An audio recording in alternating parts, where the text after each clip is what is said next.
considérez que votre devoir n'appelait pas d'informer la ministre que allaient être poursuivies des irrégularités qui allaient faire que des consommateurs par milliers, par millions dans ce pays pendant plus d'1 an, le temps que les traitements soient enlevés, illégaux soient enlevés, votre devoir n'appelait pas d'informer l'autorité politique de ce fait-là, parce que vous considérez, donc premièrement, deuxièmement, parce que vous considérez que c'était au ministre, si j'entends ce que vous dites, s'ils le considéraient utile, de le remonter eux-mêmes par les différents canaux qui étaient là. Nous allons auditionner les ministres, c'est pour ça que je vous pose cette question. Vous considérez que c'était du ressort des ministres d'évaluer, mais pas du vôtre, alors même quand même que vous prenez la décision finale, le point final. Vous voyez, voilà, vous êtes finalement au bord de ça. Est-ce que ce que je dis vous semble conforme à ce que vous venez de dire? Non, pas tout à fait. Alors, je ne pas formuler comme ça, oui. Monsieur le rapporteur. Mais est-ce que vous êtes d'accord que pendant des mois et des années, la fraude s'est perpétuée au détriment du consommateur et que ça a été blanchi, ou en tout cas validé, dans ce bleu, puisque ce bleu prévoit un plan de transformation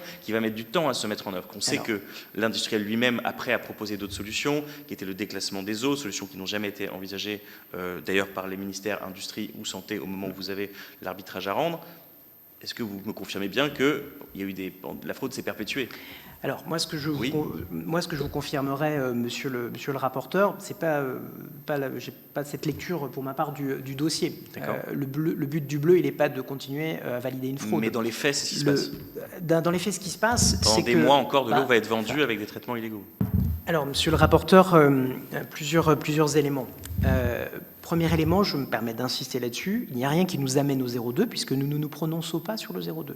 Vous validez un plan de transformation qui prévoit le 0,2. Non, monsieur le rapporteur, on ne valide pas un plan de transformation. Pour le coup, on a eu le plan, il est écrit dans la note. Mais on ne valide pas, ce n'est pas même pas Matignon qui validerait... Il est écrit, monsieur Arcos, il est écrit qu'il est demandé d'accompagner le plan de transformation de Nestlé Waters. Absolument, le bleu précise, puisque je l'ai effectivement sur les yeux.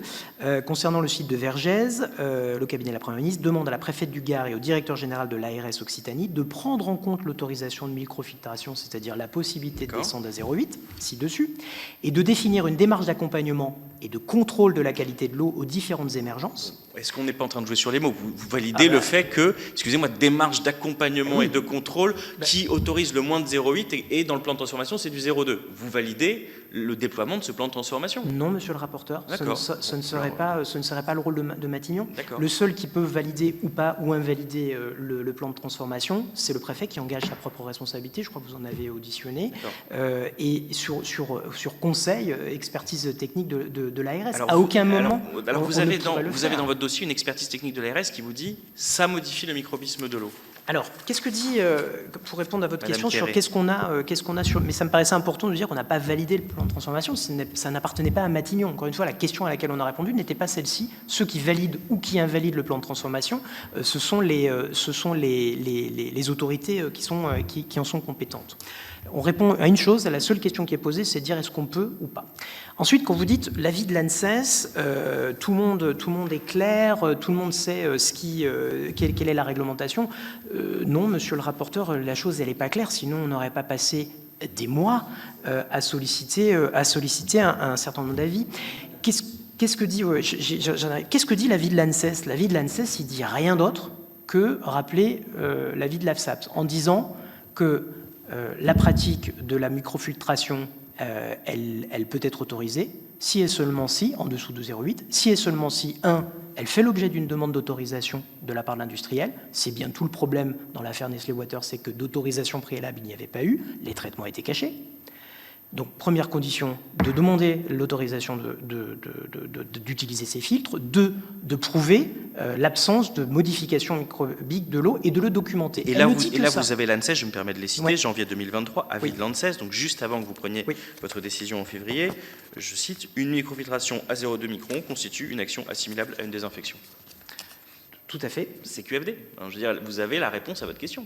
Vous savez, par Madame Quéré, qui a fait les analyses terrain, et vous savez, par votre agence d'expertise l'ANSES, que ça constitue une désinfection. Et pourtant, vous allez valider dans le bleu le fait qu'on baisse en dessous de 0,8 avec un plan de transformation qui, si vous ne l'avez pas validé, je veux bien être précis, si vous avez décidé de l'accompagner, qui lui va à 0,2 et qui consistera en le déploiement de microfiltration à 0,2. Donc voilà, c'est juste ce point-là que j'aimerais comprendre. Qu'est-ce qui, à un moment, fait que la décision publique s'oriente dans ce champ-là, que du côté de... J'ai l'impression aussi qu'on a beaucoup investigué pour voir comment on pouvait faire tomber le 0,8, ou en tout cas si c'était possible, et qu'en revanche, on ne s'est pas posé la question du déclassement, ce que j'évoquais tout à l'heure, qui a aussi été... C'était dans la note de M. Salomon. Enfin voilà, j'aimerais... Bon, après, j'ai entendu votre réponse. Voilà, je pense que... Non, mais bien sûr... Elles sont claires, mais... Quand on lit les éléments, on dit ouais, ce bleu, il était très favorable. Ce bleu, il est favorable. On a un article 40 qui a engagé qu'on est une entreprise.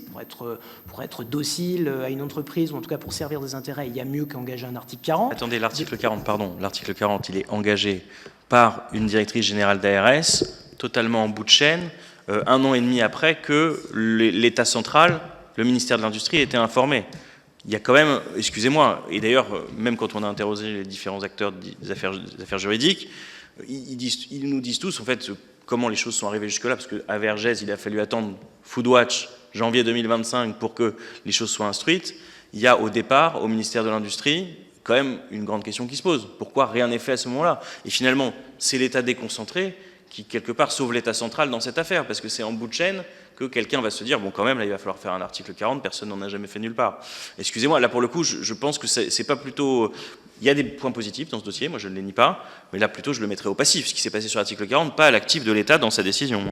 Alors, pardonnez-moi, je ne m'exprimerai pas au-dessus du ministère de l'Industrie, y compris sur des faits, a fortiori sur des faits que j'ai pas eu à connaître du tout, et par ailleurs antérieur à ma prise de fonction. Quand vous dites c'est l'État en bout de chaîne, là je ne suis pas du tout d'accord. C'est l'État en premier lieu. C'est-à-dire que l'article 40, il est dans notre doctrine, en général, dans ce dossier comme dans les autres, c'est que c'est l'acteur qui est au plus près de la constatation. Mais le problème, M. Arcos, c'est que les ARS n'ont pas été informés.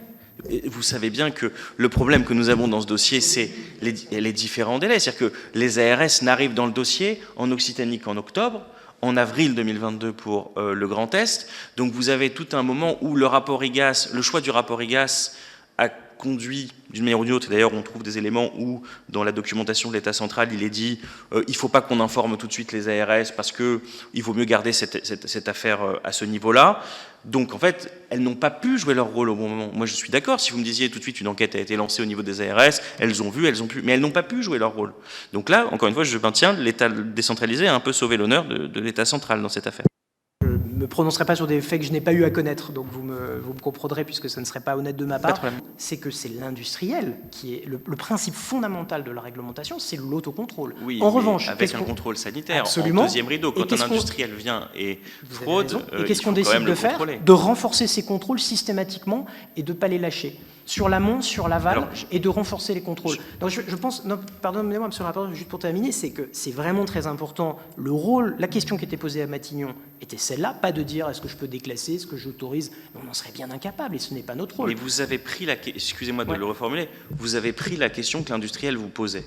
Vous ne vous êtes pas, vous, posé la question de la manière dont vous pensiez qu'elle était la meilleure de sortir de cette... Quand je dis vous, je ne vous dis pas vous, monsieur Arcos, je dis vous au ministère de l'Industrie, au ministère de la Santé. On sent que le dossier part sur la demande initiale de Nestlé et notre prononcé par rapport à cette demande.